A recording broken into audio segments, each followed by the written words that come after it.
নারীরা আমাদের মায়ের জাত, নারীরা আমার কি এর জাত? মায়ের জাত।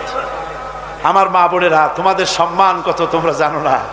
আমরা পুরুষ, আমাদের পায়ের তলে জুতা, আর তোমরা আমাদের মায়ের জাত, তোমরা নারী, তোমাদের পায়ের তলে আল্লাহর জান্নাত, আল্লাহর ব্যস্ততা তোমাদের পায়ের তলে। এই সম্মান আল্লাহ তোমাদের দিয়েছে, নবী দিয়েছেন। সুবহানাল্লাহ কর। ভাইরা আমার, অধিকার ইসলাম দিয়েছে। বিবাহ যখন হয়, এই বিবাহের সময় এজেন্ট আনতে হয়। আর বিবাহ হচ্ছে বিবাহ বৈঠক। এজেন্ট আনার জন্য ওই যে কি জানি কয়, ম্যারেজ রেজিস্ট্রার বা মৌলবি সাহেব, কার অনুমতি আগে নেয়? বলেন কার অনুমতি? তাহলে অধিকার ইসলাম পুরুষে দিল না মেয়ে লোকের দিল? আগে মেয়ে লোকের কাছে যাও, মেয়েটাকে জিজ্ঞেস করো সেই বিবাহে রাজি আছে কিনা। সুবহানাল্লাহ পড়ে, এই বিবাহে রাজি আছে কিনা জিজ্ঞেস করো, তার অধিকারই বেশি।